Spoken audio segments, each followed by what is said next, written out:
Hello viewer, if you are just joining us, you're watching GBS Morning Extra, and as I promised you earlier, a bit late, but I got my guest who I promised you earlier, a young leader from Mandera. This is a young politician, and as always, we try to engage with our young leaders and to get their opinion on national matters and matters that do affect you as a Kenyan, no matter what part of the country you come from. Today in studio, I have with me a very good friend who will introduce himself first before we kick off our discussion. Karibu sana. Thank you. Please introduce yourself to our viewers. I'm Khalif Sirkal from Mandera County, a youth and also a student of international relations and diplomacy. Karibu sana Khalif. Thank you. You know, when I first heard the name Sirikal, I thought, mtu anaitwa Sirikali. Now, Khalif, very quickly, very pertinent issues we are dealing with right now as a nation. And when someone mentions Mandera, even people who don't know the geographical, face of Kenya will tell you they know there's a place in Kenya called Mandera. And this has been, contributed by some of the factors that we've seen, mostly security issues that we've seen come from the northeastern region. And maybe you can just tell us, what is Mandera? When you talk about Mandera, you grew up in Mandera. What is Mandera to you? Mandera is my backbone.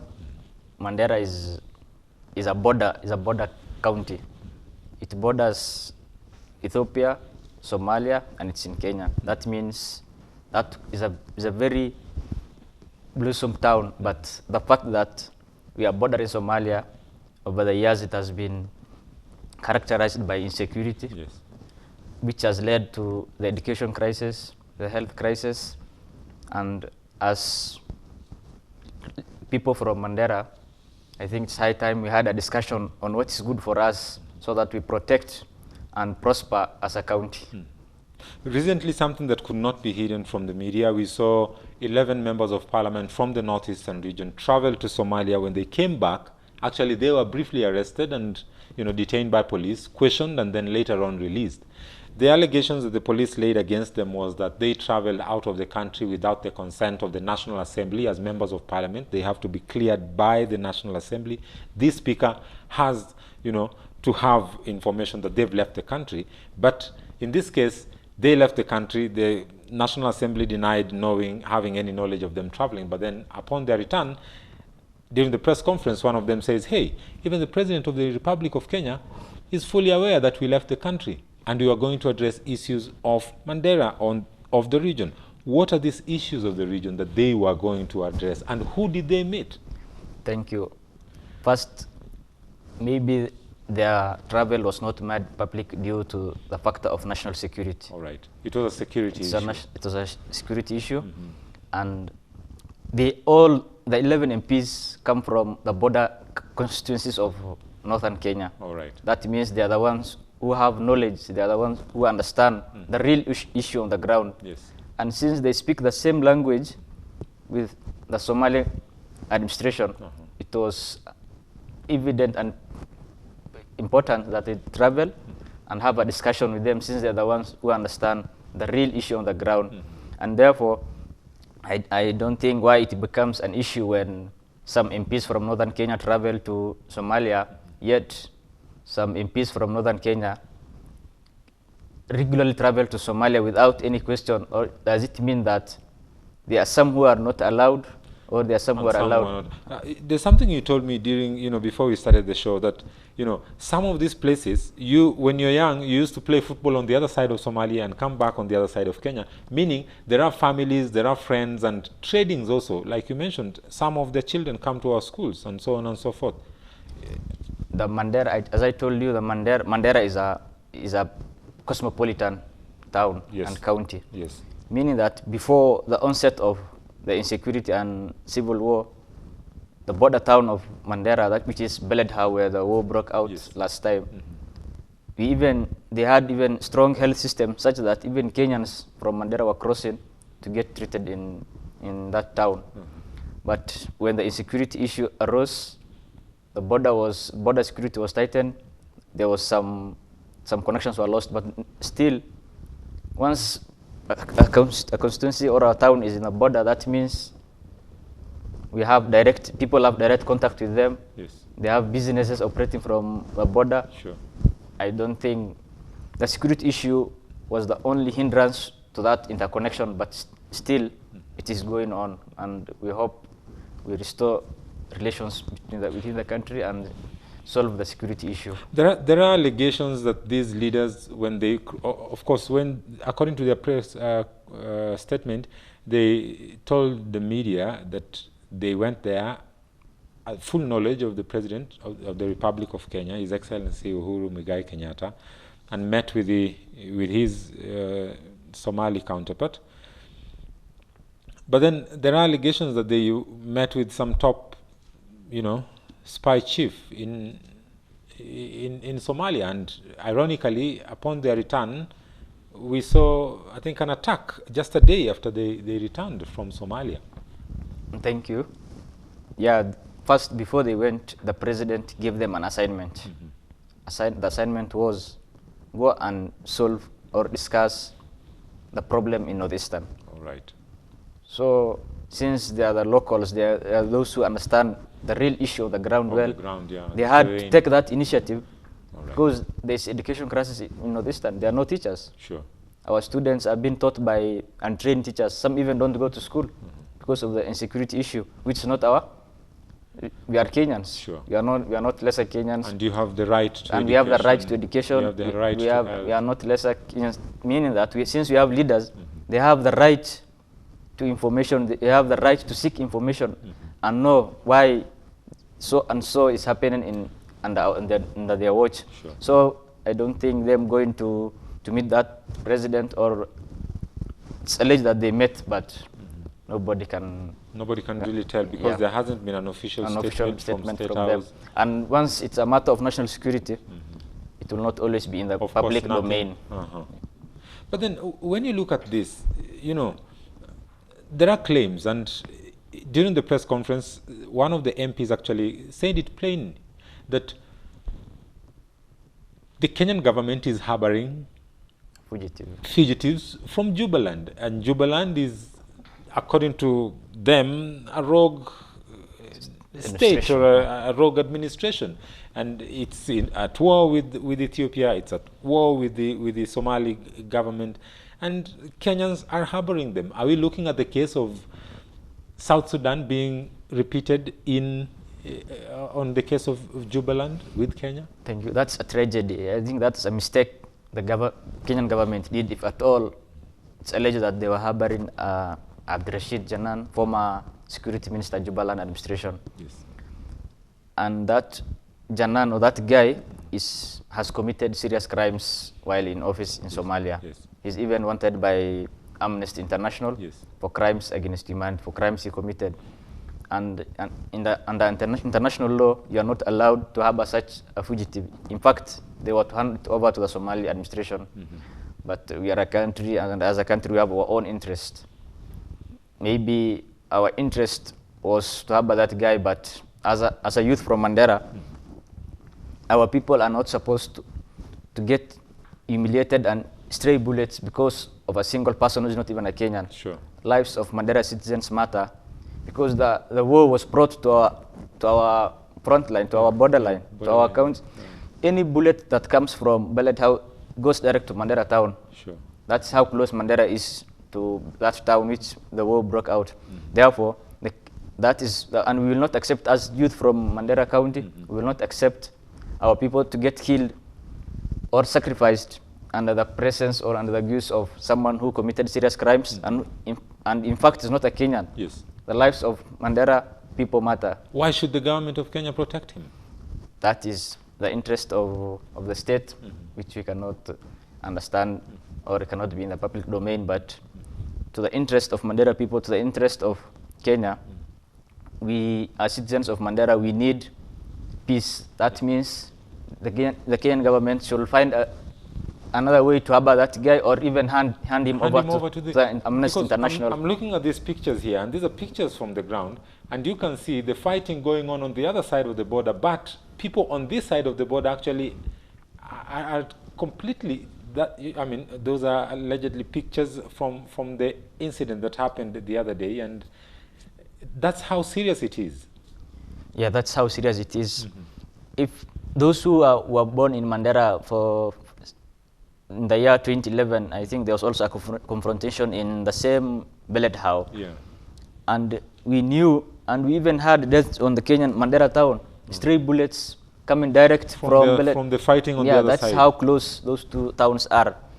Therefore, I think it is under the interest of Kenyan people, under the interest of Mandera people, that we should not sacrifice our people over one person who is not even a Kenyan. Sure. His interest even, we don't even understand which value he adds to the Kenyan, to the Kenyan people.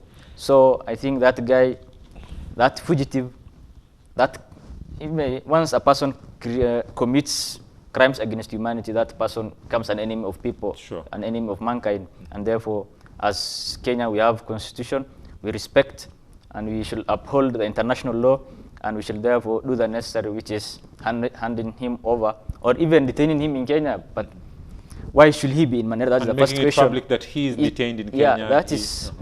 And even we as Mandera youth, we don't even understand why should he be in Mandera. He doesn't come from Mandera County. We don't have.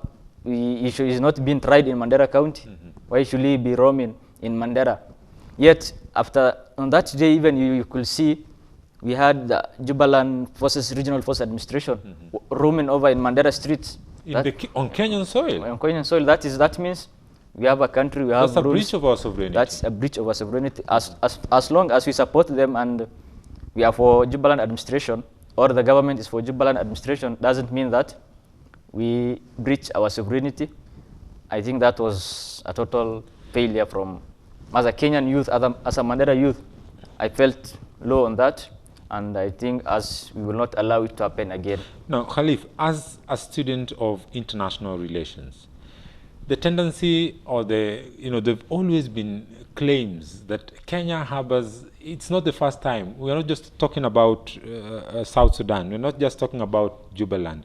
We are also talking about, in the early 2000s, we heard about, people who were wanted from Rwanda who had, safe havens in Kenya, in Burundi, safe havens in Kenya, warlords from, DRC Congo finding a safe haven in Kenya. Is it, as a student of IR, what would be your assessment of the same and the tendency of Kenya harboring people who are internationally wanted for crimes committed against humanity? Thank you. I think that is a failure on our foreign policy. I think we need to have serious discussions on whom we should give safe haven to. Are we soft, or are we afraid of confrontation? Why are we doing this? Over the recent years, the Kenyan foreign policy is becoming so soft, and even the Kenyan people, they are becoming soft. They are not questioning why should we harbor such people in our country. That means we don't respect crimes against humanity, crimes committed against humanity. So does it mean that the same administration that is giving safe haven to these people, tomorrow if they commit certain crimes in Kenya, it means they will also be given and be protected? That means we are not safe. We are not safe. And as Kenyans, we need to wake up, we need to watch, and we should not be soft. Over there, I was closely following the Kenyan foreign policy. It's becoming so soft. I think we need to even have some changes in. According to your analysis, can you give us a period that you said from this period to this period? Because what I know is the Kenyan foreign policy during the time of President Moi was something completely different. Our borders were really manned, and the old man was very strict.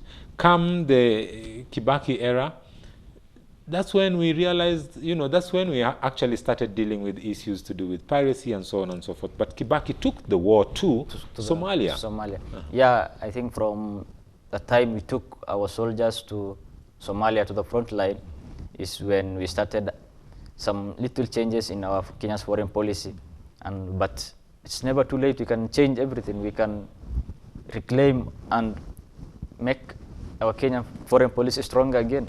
Do you think, as many critics say, that if Kenyans pull out their forces from Somalia and remove every boot that is trampling on the Somali soil back home, then would have relative peace, or as some people look at it, then it will be cowardice. It will be like giving up and saying, okay, we've given up to the insurgents. As an IR student, what would be your advice, or what's your take on that particular issue?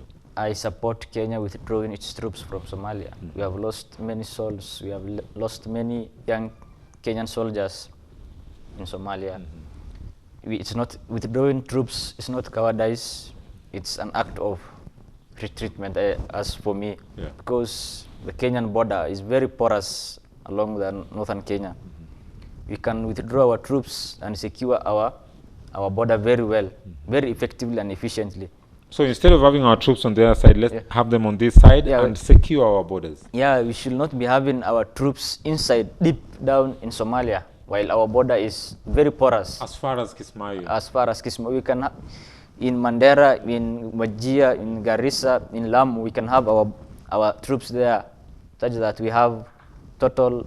I think withdrawing our troops will have an impact in our security, in the sense that Al-Shabaab is most probably, others argue that is attacking us on a revenge mission. We are saying these people have invaded us. In whatever quote they are quoting, I don't know, but Islamically we don't even support killing. Assault is not allowed in Islam, but they claim to be fighting a jihad war, because Kenya invaded them.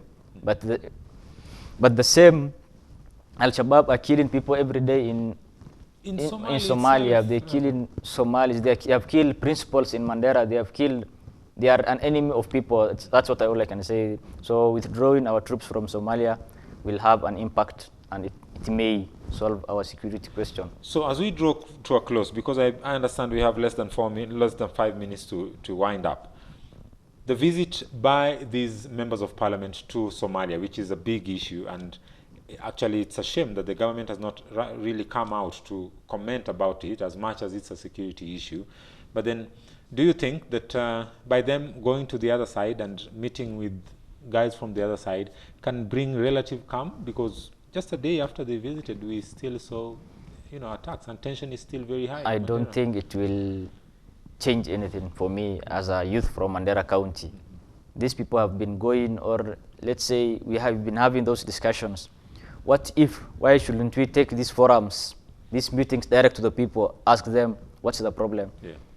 As a youth from Mandera, I don't think their meeting will have any impact. If it could have been having any impact, we couldn't be having the Belet Howe confrontation the next day.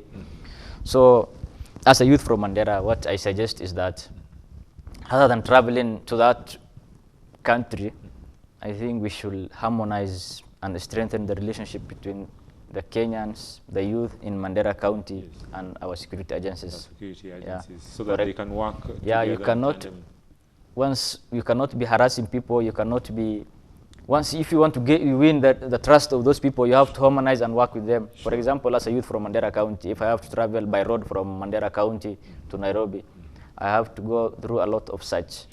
I have to alight from the bus after every 30 minutes and be searched. Which has also caused a lot of complaint from residents. Yes, that means the youth or the people from those regions are even not close to our security agencies. Yes, they feel victimized. They feel victimized. They don't feel part of Kenya, being Kenya. Others are asking, are we second-class Kenyans? The fact that we are Somalis. So, do you think? Sorry for interrupting, but do you think that? Most Kenyan Somalis feel like they're not Kenyan because of the way that, as long as you're branded as long as you're Somali, then you're being looked at with that eye of these people. How can we stop this, and is it affecting, I would say, the general mindset of the youth from Mandera? Thank you. I think if there are Kenyans who have been victimized over the years, who have been marginalized over the years, other Kenyan Somalis, even before the rise of Al-Shabaab and terrorism, we were still marginalized. So that is, I think that has been ongoing over the years. But as a youth from now, in recent years after the rise of Al-Shabaab, after Kenya invading Somalia, the Somali youth, the Somali Kenyan, has always felt to be a lesser Kenyan, in the sense that for you to get identity card, you must prove that you were born in Kenya. Yeah, you must go through a very For you to get a process. for you to get and apply a passport, you have to go through an interview. You have to be vetted. That means that makes you. You're Kenyan. You're born in Kenya. Yeah. What makes that person a lesser Kenyan? What makes me to be interviewed? What makes me to wait for almost 5 months to get an ID, to get a passport? Even, for example, in Mandera County, those who registered for identity card last year are still waiting for the IDs. Some even want to go to university. Really? I know a friend of mine in 2013 who was to go abroad to study, but his identity card took almost 1 year to be processed. That means that makes that youth, that Kenyan, to feel otherwise, and you even lose the chance. He even lost the chance, by the way. So I think the Kenyan Somali, the Kenyan youth in Mandera County in northern Kenya have always been victimized. They have always felt to be lesser Kenyans in that process in which they are being treated and handled. And as youth from northern Kenya, we will have that conversation.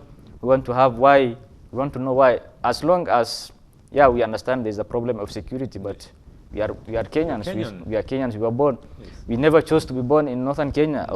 I never chose to be born in Mandera. No one chooses where this. But the fact that I am born there, I'm proud of it. Sure. And nobody should victimize me because of I was born in northern Kenya. I'm a Kenyan like any other Kenyan. Do you think, as we finish, in one straight minute, because I know we are out of time, in one straight minute, do you think that the BBI document that is now being championed by the president and the former Prime Minister Raila Odinga will address some of these issues? Because they're talking about shared prosperity, they're talking about, you know, equality and so on and so forth. They're talking about youth also.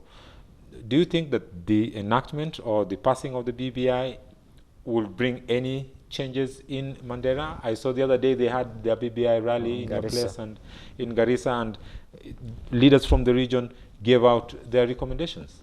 As for me, I think the BBI will at least address some issues, because they are addressing the issue of inclusivity, shared prosperity, and it's also addressing the issue of corruption and many other clauses. So as a youth, I think it will address, at least it will have a little, some impact.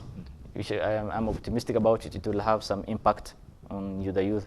Although we are used to this, after some years we have a referendum, we have some for the benefit of those in power, not the common man.